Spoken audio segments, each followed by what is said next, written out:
नमस्कार, मैं हूं आपके साथ शिप्रा झा। दिल्ली चुनाव में वोटिंग भले ही खत्म हो गई हो, लेकिन चर्चा अब चुनावी नतीजों पर हो रही है। दिल्ली में नतीजे 8 तारीख को आने वाले हैं। बीजेपी पिछले 28 सालों से दिल्ली की सत्ता से बाहर है। अंतिम बार बीजेपी की मुख्यमंत्री सुषमा स्वराज रही थी, लेकिन इस बार अगर बीजेपी जीती तो दिल्ली में सीएम का चेहरा कौन होगा, इन दिनों खूब चर्चा हो रही है। तो आइए इस वीडियो में हम बात करते हैं उन 3 चेहरों की जो इस रेस में अभी आगे बढ़ते हुए नजर आ रहे हैं। बीजेपी अगर जीतती है तो इन तीनों पर दांव लगा सकती है। सबसे पहला नाम मनोज तिवारी का सामने आ रहा है।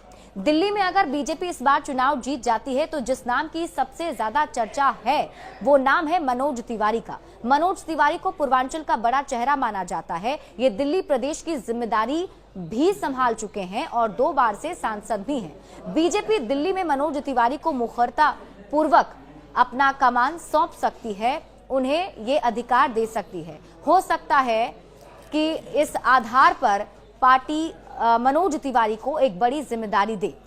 दूसरा नाम है विजेंद्र गुप्ता का। दिल्ली के रोहिणी विधानसभा से बीजेपी प्रत्याशी और विधायक विजेंद्र गुप्ता एक बार फिर से इस सीट से चुनावी मैदान में है।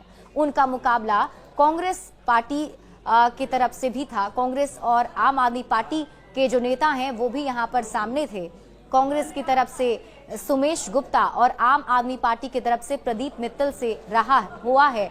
विजेंद्र गुप्ता ने पिछले 10 वर्षों में दिल्ली में बीजेपी के धाकड़ नेता के रूप में अपनी पहचान बनाई है और हो सकता है कि अगर दिल्ली में बीजेपी चुनाव जीतती है तो इन्हें भी बड़ी जिम्मेदारी मिल सकती है। आपको बता दें कि बीजेपी में पिछले 10 वर्षों में दिल्ली में बीजेपी के धाकड़ नेता के रूप में अपनी पहचान बना चुके हैं और आम आदमी पार्टी के प्रमुख अरविंद केजरीवाल के खिलाफ लगातार विपक्ष की भूमिका निभाई है। गुप्ता की पकड़ पार्टी के कैडर और संगठन में भी मजबूत मानी जाती है। बीजेपी अगर जीती तो विजेंद्र गुप्ता पर भी दांव लगा सकती है। तीसरा नाम चल रहा है वीरेंद्र सचदेवा का। इन्हें भी बड़ी जिम्मेदारी बीजेपी दे सकती है। दिल्ली बीजेपी के अध्यक्ष वीरेंद्र सचदेवा ने इस चुनाव में बहुत मेहनत किया है। उनका नाम भी दिल्ली बीजेपी के बड़े नामों में शामिल है। अगर दिल्ली में पार्टी जीती तो उनका योगदान भी माना जाएगा। ऐसे में अगर पार्टी को जीत मिलती है तो पार्टी इनको भी सीएम का चेहरा बना सकती है। हालांकि अभी ये बस कयास भर ही है।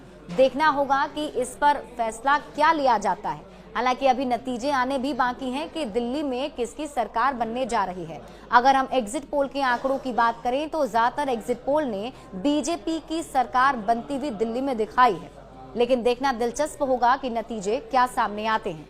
बड़े अपडेट्स के लिए जुड़े रहिए न्यूज़ 18 बिहार झारखंड के साथ।